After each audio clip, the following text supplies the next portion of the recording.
Welcome back. No, I'm just kidding. Hello. Welcome back to a very special episode of Unauthorized Opinions. I hope it's not all crotch view like the usual podcast, the male podcast comedian crotch view. Now I'm looking at Lewis as I say this. One of the mics went out, which is very, very professional space we're in. We won't say the name. But to my left, why don't we introduce ourselves? I'm Andrew of Andrew Says fame, and I got to pass my mic over to Lewis now because of the studio's broken. You've made that very eloquent. Thanks, man. So my name's Lewis. I am a journalist, not independent anymore. I work for an organisation called Restore Britain, headed by Rupert Lowe, MP, back in England. And I head an investigations and whistleblowers unit for the company, just basically taking people's concerns, firing off freedom of information requests to try and get data from the government, to basically try and embarrass them. And, just to basically show the public what corruption the government is doing throughout the country. So that's me. Good stuff. My name is Greg Wycliffe. I'm a Canadian content creator. I do journalism and reporting. I do some comedy work, and I'm making my first documentary. And I'm also a board member on the Dominion Society, which is all about promoting Canadian nationalism and remigration. And also the documentary I'm working on is all about free speech as well. So I'm sure that there'll be lots of fun stuff to talk about. I'm Joe MacKinnon. I'm at Blaze Media as a staff writer, Moonlight as a sci-fi writer on occasion, and I'm trying to raise two young men to be gentlemen. I'd just like to say ahead of time, Lewis is getting arrested when he gets home based on this. We'll make sure it doesn't get released until he's home through the magic of television. So I wanted to ask you, Lewis, coming from England, which obviously is going through its own ordeal with immigration and mass migration, it takes a lot less for people to get angry than it does here over there. But what was one of the first things, like, was it different here, like population-wise, that you've noticed than it is back home? Like, was it any different, the same, less, or anything like that? Yeah, I mean, immigration has been the number one topic in the UK for quite some time now. It's something that the media has ignored and politicians have ignored for a long time. With regards to Canada, I think what was very, very odd was I came and visited Canada. I visited a few times from a previous job, but now, when I met you for the first time in the flesh, I think that was 3 years ago, something like that.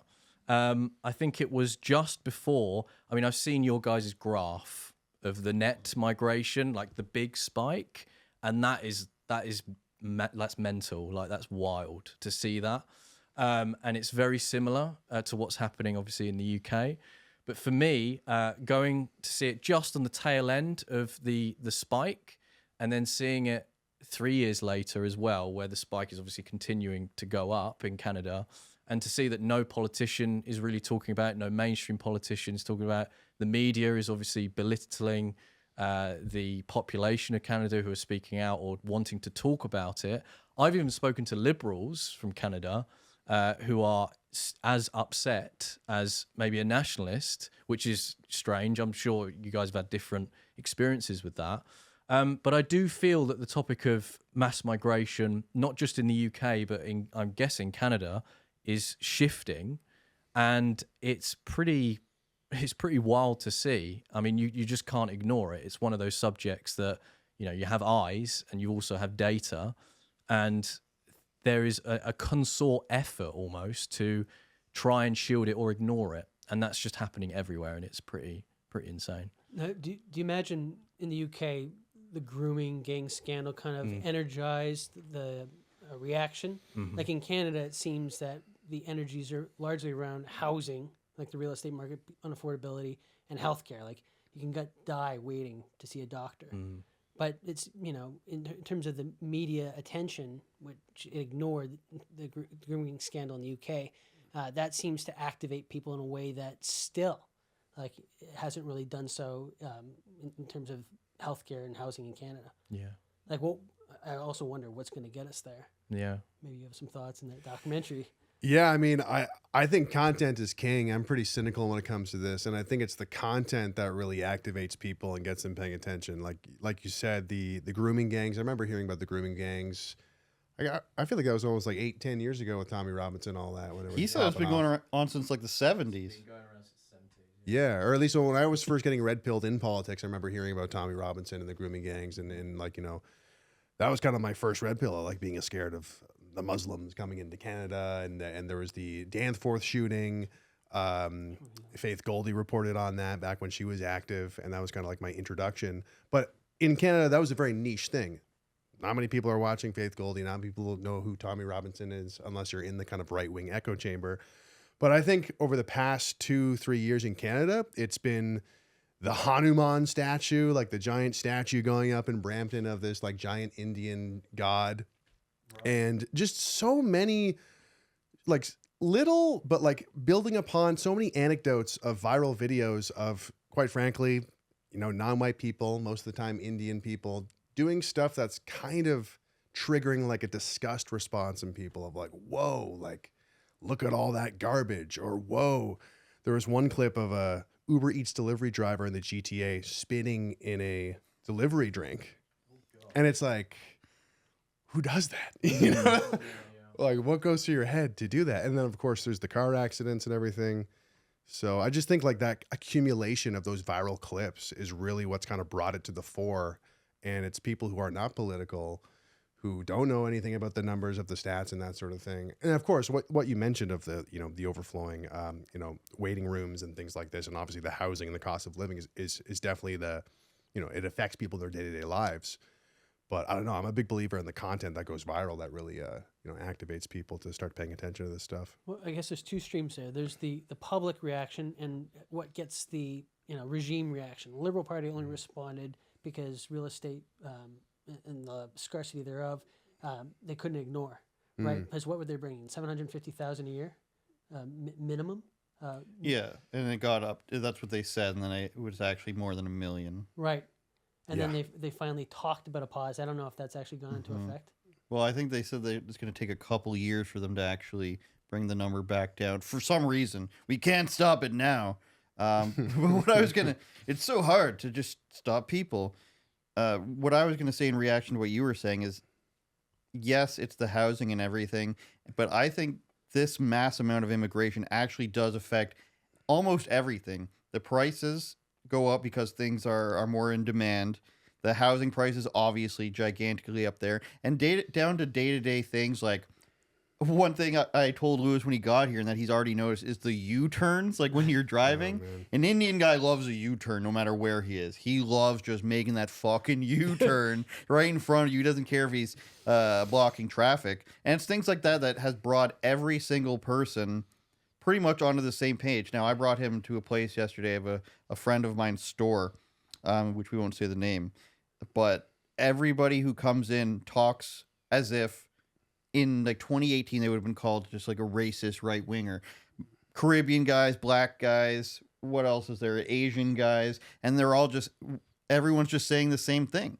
And so I'm sure from an outsider looking in, people still try to claim that it's a racist argument, but it's really not at all. It's a there's too many people here argument. And it's the people that you've come here for, brought here, come from a country that you don't want to live in. There's no person who's just like, I want to move there. I want to move to Bangladesh or something, work in a t-shirt sewing factory of some kind. Lewis is getting arrested for sure for that one. And like nobody wants to go there. Like if you brought in like 100,000 Swedes and they're all like herga ferga flurga and they're super liberal, I wouldn't like that either. Would they be destroying everything? Probably not. But like if they just drop them off in your town, you just be like, why is there so many like bathhouses or like weird like fish dishes popping up everywhere where they eat the head of an ox or something? So it's really is a numbers game. And even Indian guys I know are just like, everybody I speak to now is just like has a problem with Indians, and he's like, I don't think that if I came now that people would befriend me as much because, and he's born here. He's like, if I came here now as an Indian guy, I think I would be treated way worse because they see so many Indian guys just doing stuff that you wouldn't do. Well, a big factor, and I know your group talks about this in the UK context, social cohesion. Vance brought it up when he was talking about reducing immigration the other day. But when you have such a glut of these people, they're going to strain systems, but they're also not picking up conventions. And our government doesn't give a damn. They got rid of the language requirements, years ago? And they're not trying to assimilate anybody. And, we live in a post-national state. We have no culture to speak of, even though that's the entire point of the CBC, right? It was a protectionist institution. And so people aren't being brought into anything. They're just coming in and you're having balkanization. So to your point, it could be Swedes, it could be anybody, but people are just basically exporting their country. They're not migrating, they're exporting their country and its cultures and its problems. You saw the battle with the Eritreans and the Ethiopians, right? You're importing civil and international wars and, unsustainable as a numbers game, but also just as a bare reality. And I know it's worse here in, are we allowed to say we're podcasting from? In Toronto. It's not so bad in the rural areas, but I look at UK where the numbers are bad, but they're nowhere near as bad as here. Per capita, But it spreads, right? This problem, the internecine cultural conflict, it just spreads. Luton was a big example. We brought Tommy Robinson earlier, right? And it's totally taken over. It's unrecognizable. That doesn't look like a place in England or anywhere else in the Western Hemisphere, although that's fast changing. And we have our Brampton here, right, in the GTA. It's a heavily populated with East Indians, and I think they got their second Hanuman, or a kind of large, huge statue, Indian statue, and it doesn't really feel like Canada when you go there. I find, do you know what I find interesting is all this talk of integration, because what integration essentially means is you're coming to a country to leave behind what it is that you had come from and to integrate into something. So there is a contradiction when you speak to someone that's on the left or liberal, where people say, well, we want integration, we want this, but then you just see more parallel societies. For example, the news broke very recently that an area within London, Tower Hamlets it's called, which has different demographics to the rural areas of England. It was found that councillors that were stationed there and that actually were voted in this particular district were also running in their elections in Bangladesh at the same time. And you sit there and you think, okay, well, that's clearly not integration. That's clearly not. That shouldn't be right, of course. And I don't know. It's one of those situations where people can't. What am I trying to say? People can just see it now, and you can't just ignore. There's one thing seeing statistics, and the problem that people have now is if you're behind the curve, and if you're talking about this too early, it can it can really make quite a scene. I'm sure you guys are aware. If you're behind the curve on a particular issue, doesn't matter what it is, you're going to get pillared for it. You're going to be called all whatever names to try and smear you. But now I think even everyday people are just it clearly is a numbers game, and it clearly is changing countries drastically over periods of time that are so small. It's not a gradual thing. It's very overnight, feels. Yeah. At the very top, I remember Suella Braverman, what was it, a couple of years ago?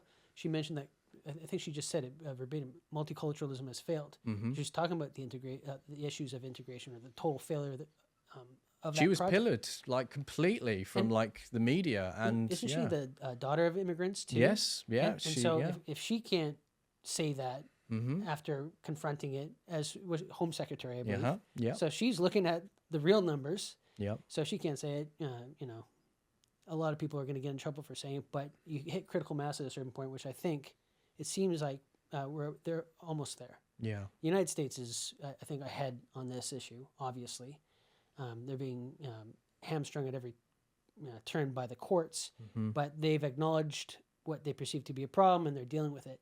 I think what your group's doing, and you suggested there's some interest in Parliament in doing something about it. I don't think, your previous party raised some concerns about it, and your organization now is doing something about it. But I think it's still a minority concern in terms of being voiced in Canada. Yeah, in terms of the popular conversation, Yeah. if you were to watch CBC, you wouldn't even think anyone was really criticizing immigration. And this is kind of, I would probably identify as a central problem in Canada, which is we have media that's largely subsidized by the government. Like, that's not really a characteristic of a free country most of the time. Like, North Korea has that, or Russia has that. But we also have had subsidies to the not just the CBC, but also the private media as well since 2018. They get some of their money from the government as well. But I do think you said, like, being ahead of the curve, you get slammed for it. And absolutely. In 2019, that was my inception into politics. I ran for the PPC. We wanted to, like, cut immigration in half, and we were Hitler for it. I was protested by the Communist Party protested me at debates. What city was that in? I was in Toronto. That was Parkdale High Park. I remember going to a door one time, knocking, and they're like, "Oh, a young man running for politics. That's great. Who are you with?" I'm like, "Oh, with the PPC." They're like, "Oh my God, that's disgusting. What?" And I'm like, "Well," "what's the problem?" It's like, "Oh, well, you're racist." And then I turn over to my volunteer, who's Cuban, like clearly a visual minority, and I kind of just look back to her, and I'm thinking, like, what do I even say? How do I even? And that's when I realized how bad the propaganda was. But like, even back then, just saying to reduce it, it was, you are Hitler. But I wanted to, you were talking about how people are noticing it. Young people especially are seeing the writing on the wall, and they're thinking, well, what is this country going to look like? I'm like, I'm becoming a minority in my own classroom, and they recognize how there's, like, not really a big, strong resistance to this. And at Dominion Society, the organization that I've recently joined, we are promoting nationalism and remigration. And there's a lot of young men signing up because they're like, what else? What other option is there? What other option is there? You're actually talking about this. This is kind of like an existential issue. And, like you said, the failure of multiculturalism. It's like, what are we going to have left if we keep kind of adding to this, like, stirred pot of more and more different foreign groups competing? And it turns out that there's going to be a sort of more dominant culture that's going to try to, take the reins. And we could probably get a lot of examples just in Canadian Parliament specifically of the different lobbying groups.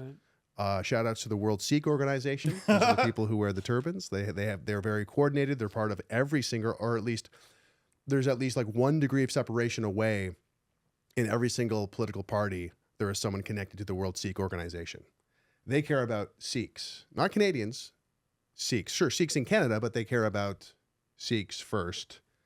That doesn't include Canadians like me and you. So, and these are the politicians who are leading us, but they obviously have their priorities on Sikh people, not Canadian people. I'm always sorry. Oh, please. I'm always interested in the counter arguments. What type of hate articles against you have come up and the Dominion Society recently? I think there was one I read. I forget which network or paper it was from. And within the last couple of weeks, what is the most cogent argument you faced, and what are some of the most retarded arguments you faced as of late? And what do you think I'm thinking of? I don't remember. Was there a recent one that was attacking you? I wish I could better answer this question, but when you've done this for so long, you kind of just brush off the bullshit that's nonsense. Mm-hmm. What is the most cogent argument? Probably that just like we're white nationalists and we only care about white people. That's the kind of general thing. And it's funny because all we're doing is we're asserting what a Canadian is, what Canadian history is. We point to the red ensign flag, which was our original flag, which we had until the 1960s, by the way. Like, the new flag is actually quite new in terms of the, Canadian history of how long we've been around for. But, like, on that red ensign, you have the English, you have the French, you have the Irish, and you have the Scottish. And that's a kind of representation of the ethnic makeup of what a Canadian is. Just by asserting this, you are Hitler, you are bad, you are, you hate all the minorities. It's all about that. That's the very easy sort of smear that people like to latch on to. I wanted to point out before I tossed over to Lewis, this is so stupid. Shout out Shit Studio number 5. Whatever they're called. There's one interview I had. Mystery Producer X was there, I believe, when I interviewed a guy with green hair at the convention center, and I asked him, is there too much immigration? And he said, no, we just need to increase our services. So he's like, oh, if we just build more houses, et cetera, et cetera. And I wanted to ask him, like, so we just widen the roads? Because already they poorly planned Toronto and everything around it, where it can't sustain a growing population, where major streets are just 2 lanes. Or bike lanes. Yeah, and people I know come to Canada, they're like, why is it only 2 lanes when it's like millions of people? And then you have to build more schools, more hospitals, more everything, or you could just let in less people. And that guy also, I'd like to point out at the end of the conversation, he's like, you don't need a house either. Why do you need and I was interviewing a random girl, and I was like, do you think you shouldn't be allowed to have a house? And she's like, I like having a lawn. And he's like, what do you need a lawn for? You can live in an apartment building. And it turned out this guy was like a big TikToker, 45-year-old guy with green hair. Shout out green guy with green hair. He actually sucked. No, he was actually willing to argue about it, which was interesting, but his awful points, just increase everything. More grocery stores, more. And can I comment while I mention grocery stores about how horrible it is to go to Walmart now? Like, every person I know is just like, I don't want to go to Walmart because it's India. And maybe I'm too ahead of the curve on this one, Lewis, and I'll get hate for this one.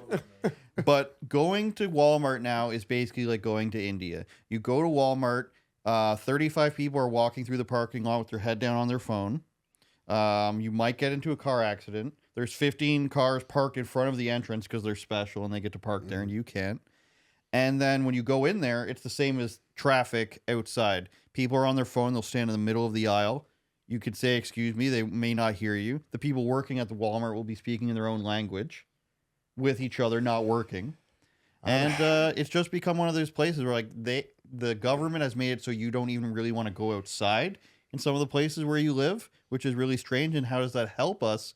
It helps Walmart? They have a never-ending amount of customers going through the doors. It helps the people who hire temporary foreign workers, which is something we can get into. You probably know more than me about the stats on that, but it has gotten to the point, Lewis, and I'd like to know if any other places are like that in England, where it's almost like you don't want to go out because you have to deal with the third world. Andrew, I want to jump in real quick because I think you're looking at this all wrong. You like to travel? Yeah? No. Oh. He's a hermit. Well, now I know what India is like. I don't have to go there. And like that's the way you should be looking at it. Now you know the cultural. Yeah. Yes, and well, we had a woman phone up a very mainstream. It's like a talk radio show, and they're called Talk TV. Very mainstream broadcaster, Julia Hartley Brewer, who had a woman phone up because we had recently, obviously, some crimes that were disclosed in the mainstream media, accurately disclosed, strangely, which is bizarre, of course, migrants from various different countries outside of Europe that had committed sex crimes, X, Y, and Z. And a woman from the public was actually breaking down in tears on this mainstream broadcaster, saying how she doesn't feel safe and that her children don't feel safe. And these guys are just like, your average kind of old school liberal boomers as well that, have seen the country change for decades and decades. And the actual broadcaster, extremely sympathetic. So I do see a massive change in discourse, especially within Britain and Europe. But it's interesting what you mentioned about education and what you mentioned about teaching about your national history and things like that. There's a big concerted effort there was an article that I saw in the Telegraph not too long ago about Anglo-Saxon studies and Anglo-Saxon history in the University of Cambridge, very prestigious university within England. And they're removing the curriculum. Did you see that? Yeah. Well, Britain was also historically black, according to the BBC program. Oh, yes, the horrible histories thing as well. So Anglo-Saxon studies is obviously about the lineage of England and obviously the different tribes that made, of course, England. between lots from obviously Northern European areas, Germanic, the Danes, various Celts as well from the other side. And this studies is just not inclusive, so it has to go. And it's sad. And when you point out, or if you want to do some sort of course like that, I can only imagine that you're frowned upon from even trying to learn about your own country's history and how it was formed. I think this goes to, so there's this big fight now on the right, and we discussed it earlier, and they characterize woke right as being white supremacist by and large, right, or anti-Semitic or whatever. I hate this term so much. Yeah, so do I. Like I said, it's a liberal interloper smear, and it has a bunch of reasons and strategies behind it. But what I think they're seizing upon is, and it dovetails with this program now in the UK to erase history and so forth. In the case of the curriculum change, there is no native Caucasian. There's no there's no original home, right? You're kind of just this diasporic community. Everyone else has a home, and their home is also in your native land. So I think in terms of UK, it's justifying just mass migration and the like.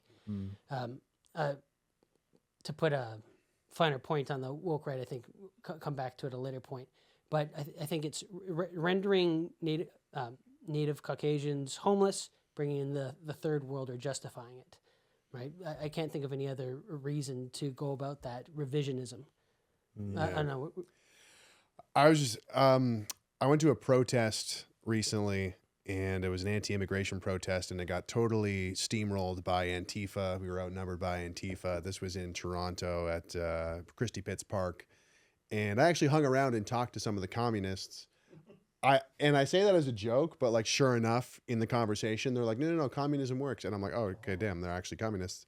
But in talking to them, I actually threw out this question that just kind of came out of nowhere. And I was like, would you guys say that you fetishize non-white people? And they were kind of like, what? Like, how dare you ask that?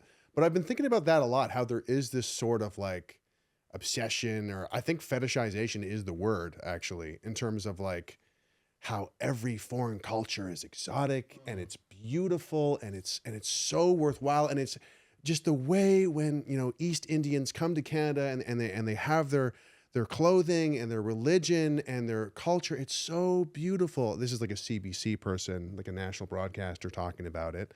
But of course, anything to the effect of the actual historic reality of the Canadian culture, of the Canadian people, of the settlers and the people, the pioneers who actually built this country, that is no culture. That's bad. It's all evil. It's all just colonization, and it's all bad, apparently. And I guess like this in my eyes, like this is kind of the nucleus of the sort of indoctrination that has just affecting everybody and infecting everyone's mind. I don't know how to solve it, but as long as people are going to be constantly fetishizing non-white people and constantly hating themselves, it's like that's a problem. We were talking about something similar. I think how masochism is a big thing on the left and on the right actually as well. Like masochism, the idea of you bring yourself up to a point in your life where incredibly successful. I actually argue that it was kind of like a white thing, maybe. That you get yourself into a very high part in your life, and then you just want to tear it all down, and you feel this. That's why I think things like white guilt and stuff like that is being used on the left to kind of justify ideology, maybe. But it's interesting. I do see that particularly the left and sometimes on the right use people. Obviously non-indigenous people from various places within Europe as kind of political pets almost. Mm-hmm. And when someone who isn't like non-indigenous will maybe stray off and start talking about things like nationalism or national pride within like a country like Canada or the UK, the left get really upset and angry about that. Mm-hmm. And I just find that so fascinating, because it's almost like, no, you're this way, and you have to believe in my ideology. And it's almost like when they don't, and it completely contradicts their kind of worldview. You know, what was that thing I read? Is it interracial white supremacy, where anyone, like your example with your volunteer who was Cuban, you know, a person calling them racist. It's like anybody could be racist, but it's for putting white people up. Of course. And it just doesn't compute in my mind. Well, Like November 2024, when Hispanics, like, it was a massive push towards Trump, right? And there was apoplexy by the media. yeah. It's like, how could legal immigrants and legal Hispanic Americans dare vote for this guy who's throwing out illegals or planning to throw out illegals? And they absolutely lost their mind because they're supposed to vote a certain way, right? It's the importation of certain peoples from, you know, the subcontinent and Africa who don't share liberals' views. No, they're very conservative. Conservative, but also like they're antipathetic to LGBT anything, right? We saw that with the protests. Was it last summer about the schooling, the gay propaganda in schools? The Million March for Kids, yeah. Yeah, that was predominantly non-white, right? That was a lot of Muslim parents, right? Correct. So those people are going to leave the reserve soon if they haven't already. And so the people, these bleeding hearts who are virtue signaling, they reached the zenith.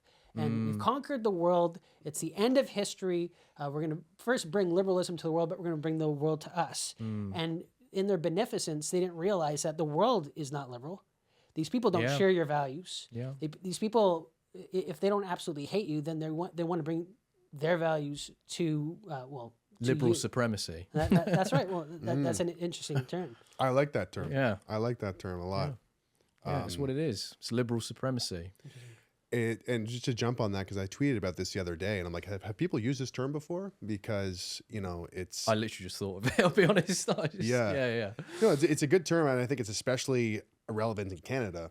There's liberal supremacy when it comes to the pro-life argument. You know, even the entire center-right conservative party, establishment party, like they're like, that's a dead issue. We don't talk about that issue. Like the liberals win. Liberal supremacy on that issue. Euthanasia. There's another one. Is it made? Yeah. Yeah. And by the way, we're going to get those stats out. No, this is just an aside, but 4.7%, right, was the last stat we got. Annual of all deaths in Canada was 4.7%. Dude, that's so messed up. And the provincial numbers suggest it's going to be way higher this year. And so it's now what, the fourth or fifth leading cause Top five, yeah. of death. We're copying MAID in the UK now. We've Are you? put through new legislation as well, the assisted dying bill. Is Rupert going to work to kill it? Yes, hope so. And speaking of, you know, you mentioned pets, diverse pets. I really wanted to hear from our resident black lesbian, Andrew, on the topic that we've been talking about. About pets? Never mind. It would have been funny at the time, but as a black lesbian yourself, Yeah. Have I said that? I wanted to hear your I thought your cat your was thoughts. diverse. That was my understanding. I have a Siamese cat. I have a fat orange cat as Okay. well. Fat orange cat he's lovely. His name's Max. Anyways, have I said I'm a black lesbian before? Are you referencing something? I thought maybe you said that in our first podcast. I don't Probably, know. I don't Maybe know. I'm mixing you up with Sam Hyde or something. I don't know. What I was going to say about the MAID stuff first was that the disturbing lengths at which you can go to get assisted suicide in places like the Netherlands, who I believe were the first country to implement it. At this point, I believe it's any age with parental consent. You can do it for also just mental health. I thought they were tapering it in the Northern Europe. I thought they were bringing it back down. Like we're euthanizing people who are poor and their only symptoms suicidal ideation, which makes no sense to me. We're wanting pods, like literal pods. The suicide pods is also Soylent Green. Switzerland. That's it, yeah. Suicide pods are Switzerland, and that is, they're working around the laws in which you can, because it's legal to have assisted suicide there, but they're working around the laws of just people being able to do it themselves, or a service being provided to them by letting the people do it themselves. So that person, I believe, was on the run and arrested after the pod suicide happened. But I believe in the Netherlands, you can fact check me, internet, it's at least 13, and they've had like teenagers going like, I don't want to live anymore, and they're like, okay. And I believe I have an article on it on theblaze.com. If you type in suicide and go back to last year, I believe it's in there. I broke down all the years that people started allowing assisted suicide. And what was the original question? Oh, you know, he was mentioning liberal supremacy. So, Right. like you can't question certain takens. You can't abortion settled. Yes. You can't, you know, it in the United States it was, you know, in case of rape, special circumstances. Here it's partial birth abortion, whatever. You don't like the way it feels, just off that baby, right? Euthanasia, go, you know. No wherever you questions want. asked for abortion here, which always Americans are always shocked by. And our gun laws, Americans are always shocked by how you have to like transport it in a locked case and inform the provincial police that you're transporting it as well. But I think that the Conservative Party, and I was ahead of the curve on this, calling them cowardly, because they will just give up on topics. They will just not address them and be like, this isn't something we feel worth covering. And we don't have to go back more than 2 years, I don't think, Greg, to see when they were calling for more immigration. And Pierre Poilievre was like, we can't end these work permits for these Indians. That would be rude of us.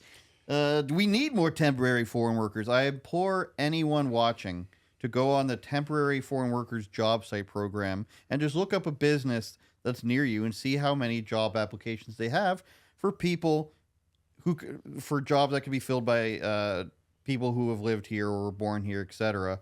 And you'll find tons of them. And then another scam that's being run is, since I believe is it $30 an hour, the wage that's supposed to be like specialized work. So you'll have like A&W, which is a burger fast food joint, Lewis, or a Burger King even. They'll just say cashier $30 an hour so that they can bring over a family member and say this is a high paying job. And then they just don't pay them that. Or it can go the other way, where they just enslave their own people and say it's a $30 an hour job. They bring them over. They pay them less than minimum wage in many cases. And what are you going to do? You're trapped here now. You'll either accept my slave wage, or else you're going to go back home to name an Indian city. Delhi. You'll go back home to the wonderful, sprawling city of New Delhi with zero piles of garbage in the streets, by the way. Well, so on rationality, don't the businesses get subsidized for training TFWs? Isn't there a purse? There's an incentive, yeah. There's an incentive. It's an $1,000 fee, I believe, for a TFW. But they also get to kind of treat these workers like shit, right, as well. Part of my language. But there's like weird stories of, Dairy Queen, another fast food joint in Canada. A monarchist ice cream joint. Yeah. Yep. Like Dairy Queen employees like living in a shack behind the fast food joint as a temporary foreign worker. Surely that's illegal. It should be. Well, it's probably one of those blurred lines thing. I mean, who knows? Like, even with the numbers that we do have, like this is like what we know about, like what's recorded. Like who knows how many loopholes are being exploited? Because it almost seems like every day there's more and more. There's the diploma mills when it comes to that as well. I do kind of want to just jump on something you said earlier, which was mentioning Pierre Poilievre. He said we need to stop. In the past 3 years since he's been leader, first of all, how many times has he worn a turban? I don't know. Several. A lot. Way more than he has disavowed or wanted to stop mass immigration. He has called for direct flights to Amritsar, India, as like some sort of campaign promise. He has said we're going to stop deportations, specifically to temporary foreign workers or international students who are kind of trying to game the system to stay here. And worst of all, leading up to the last election, he said Canada is a nationalism not based on birthplace, bloodline, or background. Anyone from anywhere can do anything. Doesn't matter if your name is Martin or Mohammed, Singh or Patel. Everyone is Canadian.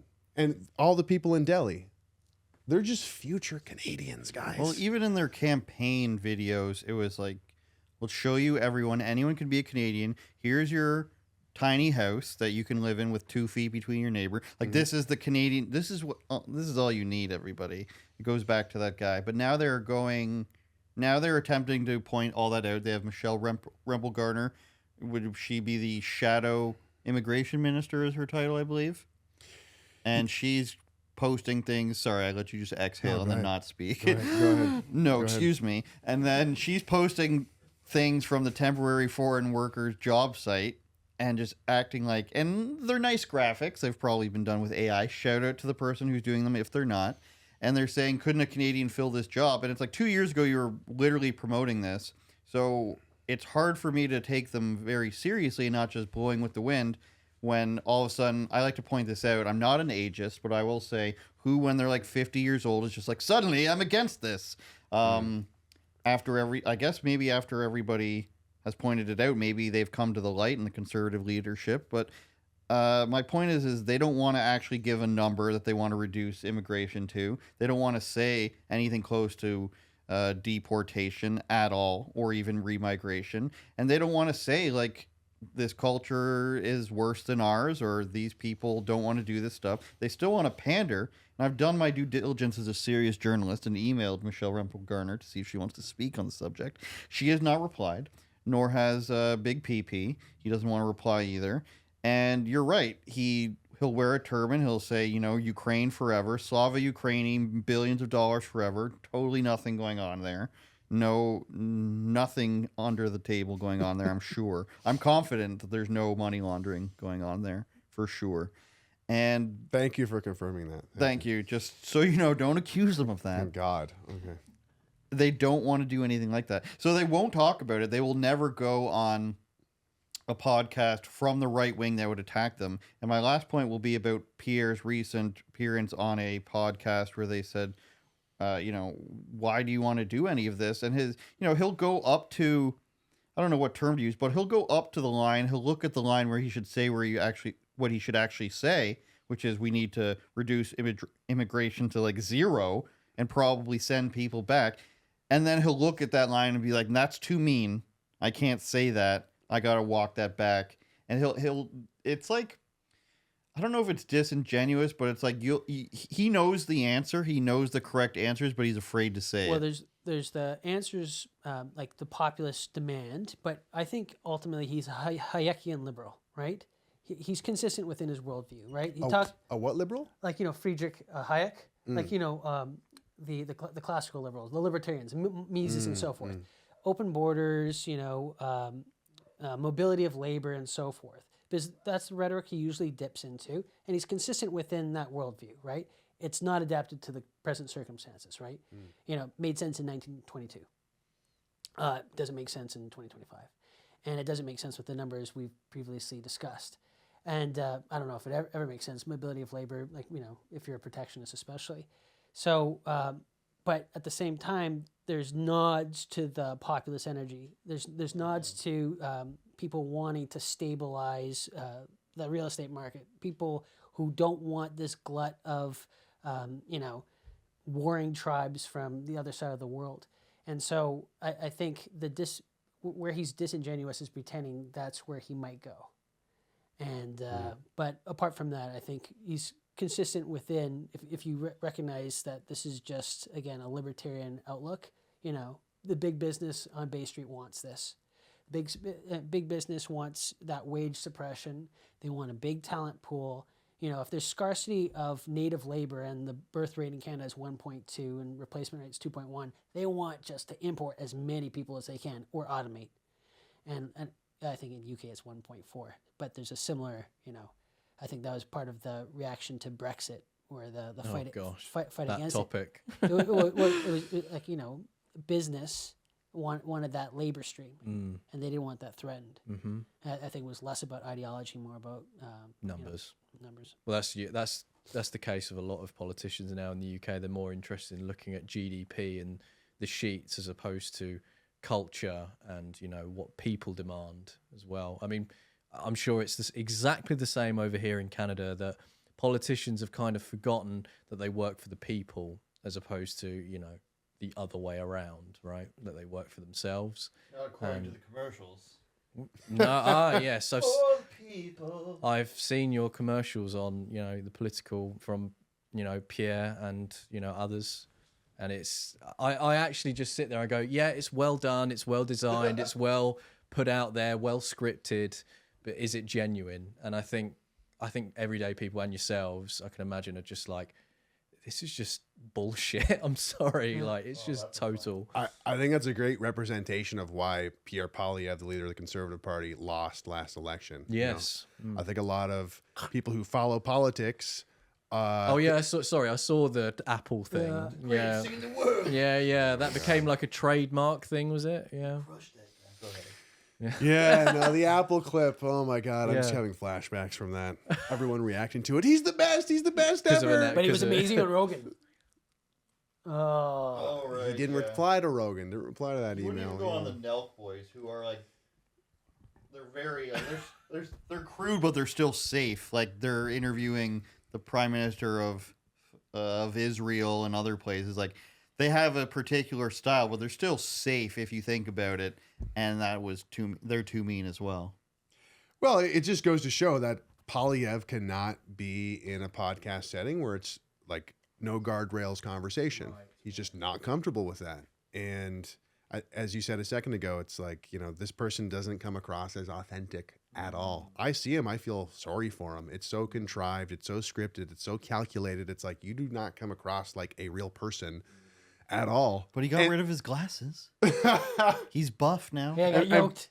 And people are AI photoshopping him to look super jacked and have a more chiseled Chad jaw. And it's like, guys, what are we doing here? We're literally putting lipstick on a pig right now. Like, this is ridiculous. Has the Dominion Society articulated, like, what are the parameters for deportations or remigration? Let me just segue into that because I think this is a good topic. I have completely lost faith in the Conservative Party, and they will only fall in line. They will only do the right thing when they are finally pushed to, when they're finally pressured to, when they feel the pain of, They need permission.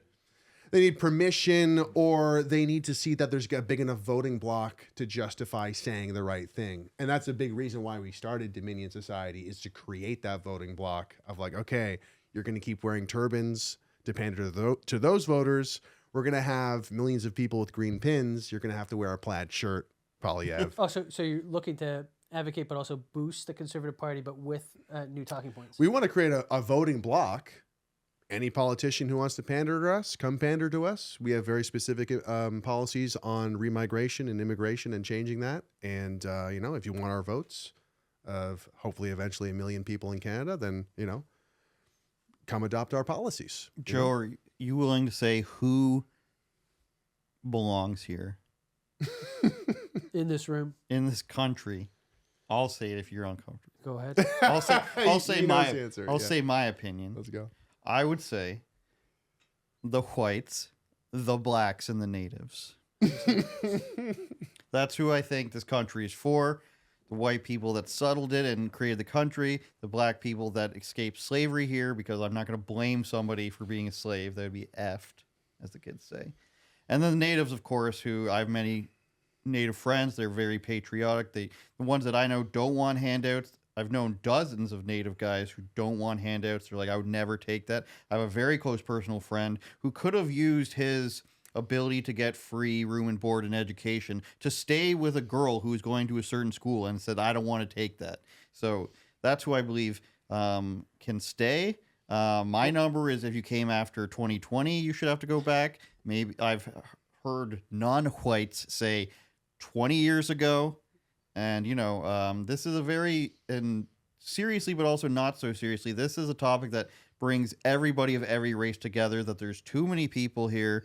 It's unaffordable. The housing's insane. Young people can't buy houses. And Walmart's a hellhole. Okay, so we got ballpark, I mentioned this earlier, 11 million non-citizens, non-citizen residents. 11 million thereabouts in the UK. And then I think we have about 650,000, that's the stat I saw, legal aliens in Canada. And that's like, what, 1/4? No, yeah, that's 1 in 4. Okay, so 1/4 of the population. You mentioned 2020. A lot of people got citizenship because it's super easy to get, right? So is this when what you're advocating, and also Restore Britain? I know you, the organization, and some of the papers that the white paper that just came out talks about seeking to deport or prompt voluntary exits of illegal aliens first. But are you seeking denaturalization? I'm seeking reduction to zero for all. So I have levels. exactly my way would be probably 10 years, zero immigration, except for you'd have to convince me of the circumstances to which I want it. Maybe you need a specialized like surgeon or something. The question of why don't we have our own is a different question. No temporary foreign workers program at all. My, what's the word I'm looking for? I would be willing to discuss a much higher price for temporary foreign workers. The U.S. just made it $100,000. Now, if you're willing to pay $100,000, it may be likely that that position is a very special position that you need a foreigner for. Whether they're from Brazil, Taiwan, or Finland, everybody. The whites. So it doesn't matter. I'm willing I'm willing to debate it down to, but my position would be like 10 years, probably close to zero immigration, no more temporary foreign workers program. And then when the population spiked and they started letting all these people in, I don't know the time length of the naturalization program anymore. It's very short to get permanent residency and everything. 2020 I pick is because that is where we saw this gigantic spike where during COVID they're like, let's just let in double the amount of people that we even say we're going to let in. So I'm willing to be critiqued on that. I'm willing to give caveats to that. I'm willing to let people who have done more research than I have give me more accurate numbers and that sort of things. And I hope I answered your question. Yeah, there's actually, Andrew, you're going to be excited about this. Oh, man. We actually have, we're going to be getting these special employees who are at Walmart. They're going to be like Walmart greeters, but they're going to be like Walmart deporters. It's going to be like, okay, this person, we're going to round them up onto. I'm kidding, of course. Canada does need but, an ICE though. You turn ICE. So, Deport. in terms of the policies that Dominion Society is putting forth, I encourage everyone to go to the website, dominionsociety.ca. You can say, what is remigration? And then you go to the bottom of the page. There's a 10-point remigration plan. It's very thoughtful, and it expands upon a lot more than just deportations of people who are here illegally, for example. But what I always love to emphasize when people are asking, it's a good question of like, what are specifically your policies? What's specifically the solution? I like to emphasize how if we were to just enforce the law now, today, there would be, what is it, like just under shy of 5 million people whose visas are expiring this year. Right. So there's going to be just shy of 5 million people who are here illegally. So we would have to deport millions of people. That would just be to enforce the existing laws today. And the problem is there is not really the political will to do that. There's not the will to actually enforce the laws. And to be fair, it is ugly. It's ugly. It's an ugly image to round people up and put them on the plane and be like, sorry, that you have to go back. Like it's a kind of unfortunate, oh my God, authoritarian. But it's like, if we don't enforce these laws, if we don't enforce our border, then, what kind of country do we have? And especially if we let that slide, what comes after that? There needs to be an assertion of our existing laws. And I think just starting with that is a good place to start, because we need to build that political will to do that. And I think the Dominion Society goes a step further to be like, well, we actually have to reverse the flow as well. And it's trying to create as much space as possible so that, enforcing the existing laws is kind of seen as a normal, very reasonable, moderate position, because it should be. It's just enforcing the existing laws. It's interesting because in the UK, for us, it's not about reinforcing existing laws. It's about repealing laws. Since 1997, Tony Blair came in.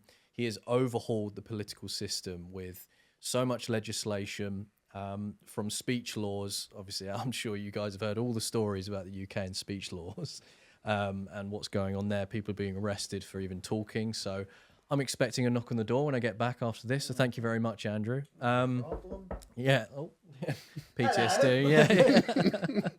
Yeah. But when it comes to mass deportations in the UK, obviously starting with just the illegal, and obviously we preface within a new paper titled Mass Deportations. We do something called the Great Clarification Act. I'm sure you've had a little look as well, and you've been reading some of that. Obviously, the guy who wrote it, Harrison Pitt, along with Rupert, I've just got an acknowledgement because we've had a lot of conversations in the pub about it, and we've helped try and draft this, basically this white paper to give to MPs and to give to politicians to say, please endorse and please take what we have written. We've done extensive research on laws that need repealing, not in its entirety, but clauses to help make it easier. Because at the minute, we had something recently. This is a wild example, but it's just the same story over and over again, or something similar. A guy from, I believe, Ethiopia came to the UK illegally via a lorry, not via a boat, but via a lorry. He was put in a hotel in a place called Epping, which is in London, and there's been some protests there because a particular hotel had migrants sexually assaulting, raping children. And there was this particular migrant who raped a 14-year-old girl, was convicted. The prison accidentally released him, so he was roaming free for 4 days. He tried to turn himself in. They turned him away. He tried to turn himself in because he was a You wanted know what man. I did, right? Yeah, yeah. No kidding. And Jeez. they shooed him away. They rearrested him, said, okay, we're going to deport you. They deported him, but they paid him £500 to deport him. And then when he got over to, I believe, Ethiopia, they sent a Sky News camera crew over there to listen to his side of the story. So this is what we're kind of dealing with at the minute in the UK. So there's a lot of anger from obviously the members of the public and, of course, people within the political sphere. The problem is, and I've banged on about this quite a bit, there are three technically. There are two particular branches that have quite a lot of power when it comes to consultations with our Home Office that does or handles deportations, and that's charities and NGOs. Now, these two conglomerates of various different people, massive advocates for open borders, for continuing putting illegal men in hotels across the country. They seem to have quite a lot of leverage with our government departments to continue that. But also, on top of that, the judiciary system, where there are various clauses that will make it difficult to deport just someone that's here illegally, that has broken into the country and has broken the law. So when we talk about enforcing law, it's fascinating hearing that you just want to enforce the law, where we have to repeal laws so that the judiciary doesn't use something that was written in the 90s or the early 2000s to prevent someone from being deported when they came here illegally.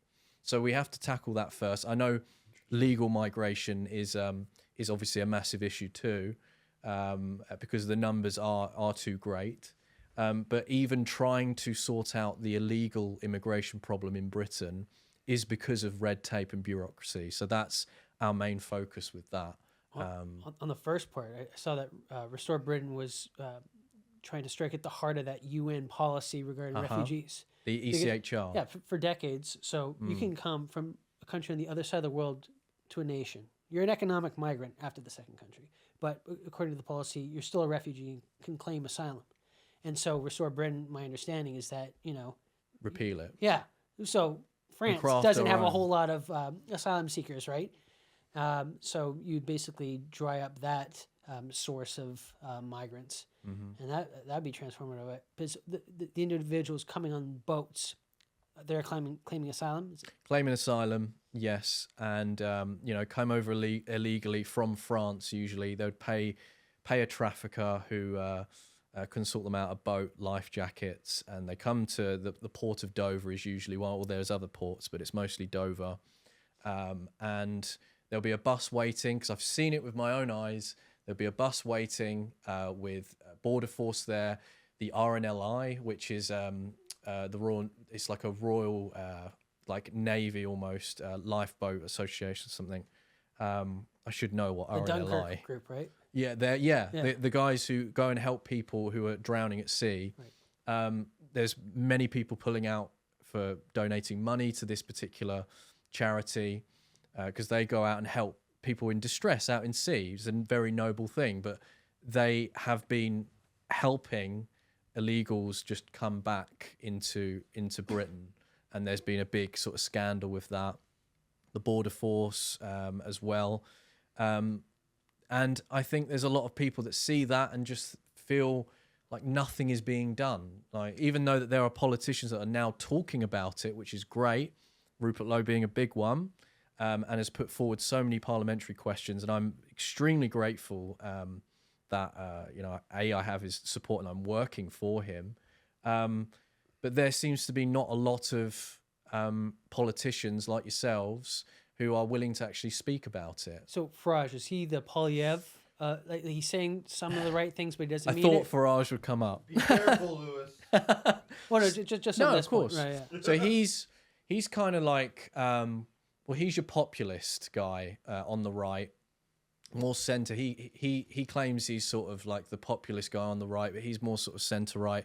Unfortunately, there are things. I'm a reform skeptic. Okay, obviously there are some issues between Restore with Rupert and of course Nigel Farage because of what they did to Rupert, which is obviously awful.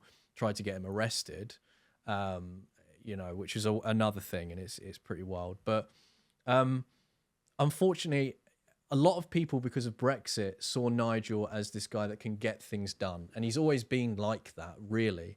But over the course of a few years, you've seen his rhetoric sort of chop and change. For example, since him being elected as an MP for Reform UK and being in Parliament, his rhetoric on mass deportations has been very, very flip-floppy. So at one minute, he'll go on a podcast and say, I'm not going down the route of mass deportations. And then that would make everyone and his entire base go, well, that's what we voted for you to do. And then he realizes I shouldn't have said that. And so it curtails round to, we're going to deport, just hundreds of thousands, which is a drop in the ocean, unfortunately, because that's the problem that we're in. I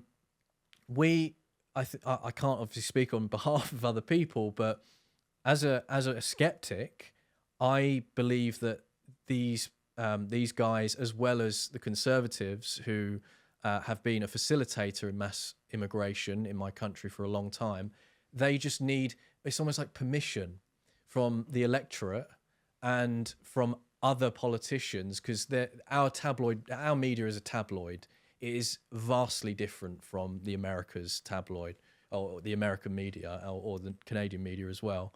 Ours is very much. Daily Mail is a paragon of journalistic integrity. Oh, it's like they'll come to your door. They don't care. They're like vultures. They'll come to your door and just, bombard you like celebrity culture. I mean, we basically created this tabloid media. So, a lot of politicians are very frightened of, being called mean words and all of this. And that's the constraint, is they're afraid of what they're going to be called and whether their reputation will be in tatters.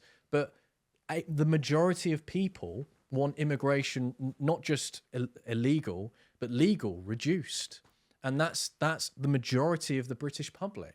And so it's not a fringe idea anymore. So what is concerning is going back to Farage, is the flip-flop. It's the 1 minute, oh no, we're not going down this route of mass deportations. Next minute we are.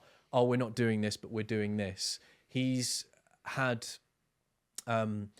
conservatives, old conservatives who were part of, the 14 years of betrayal, you could call it, where he's absorbed these guys, these councillors, these MPs, well, not MPs, or one of them, has come over and just embraced them. There's been a Labour guy who's, I don't know if you know much about the Fabian Society, if you've heard of them. It's the first ever think tank, like socialist communist think tank. George Bernard Shaw and Company. Yeah. Gradualism as opposed to revolution.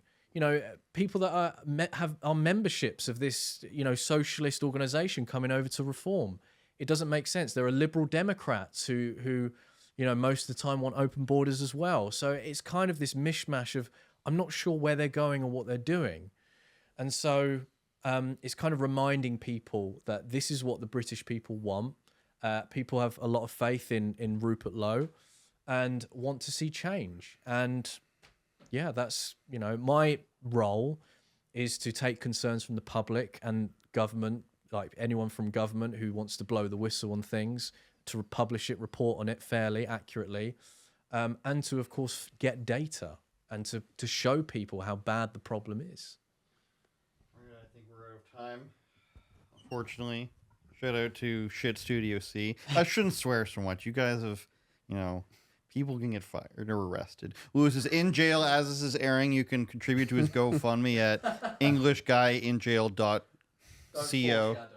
I'm sorry. Thank you, Greg. You want people to go to which website? Yeah, if you want to learn more about Dominion Society in Canada, Canadian nationalism and remigration, go to dominionsociety.ca. Thanks for having me. Also, Greg's parody out of the I Am Canadian commercial, still great.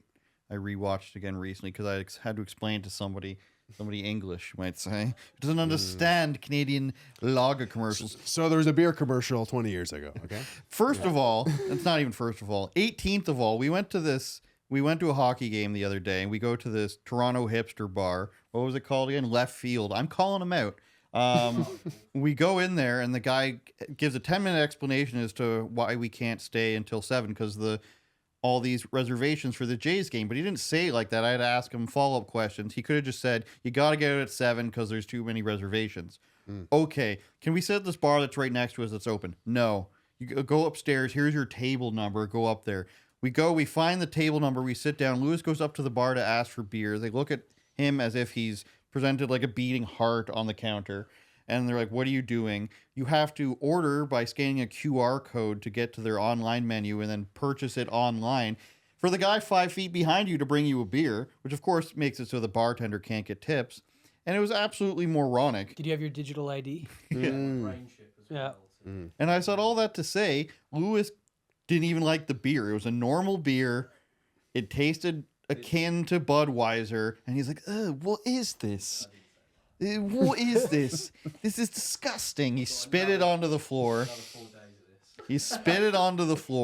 Somebody slipped, broke their back. No, but yeah, that was stupid. Joe, writer for the Blaze. Joe's a great writer, by the way. This is not, I'll say it, even though Lewis is here, this is not a gay thing. Joe, why don't you get arrested? We can cut that out if you need to and retake here. Joe's a great writer for theblaze.com, very much more meticulous in his facts than I am. I'm a liar. You shouldn't trust me. We got to cut that out too. Joe's a great writer for The Blaze. I appreciate it. Anywhere else you want people to be directed? Check out the new issue of Frontier magazine. Yes, Frontier is The Blaze's physical magazine. I love physical media. Beautiful. I know Lewis does too. Hard stock.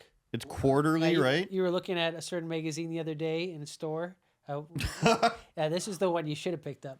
Right. Yeah. It's quarterly, right? That's I right. think so. Yeah. Yep. It's, so sign up for all the Blaze stuff, and I believe you can get a whole package where you can see people like Alex Stein and shows like that, and read our premium articles, which are worth it. Okay, Lewis. Lewis was saying behind the scenes, listen, you're a shit writer, Andrew. I don't want to read anything you write. He's wrong, everybody. I need like a publicist or something. And I was in PR. I need somebody to tell me what not to say sometimes. You're good. You're Thanks, good. Greg. You got it. That's why I got you here. All right. Thanks, everybody, for watching. Don't forget to like, share, and subscribe. Go follow Lewis on his huge Twitter account of almost 100,000 now. Nearly. Greg Wycliffe on his huge Twitter account. Yeah. What's your Twitter again? Headlines and GIFs. Well, that's easy to remember. Yeah. All right. Thanks a lot.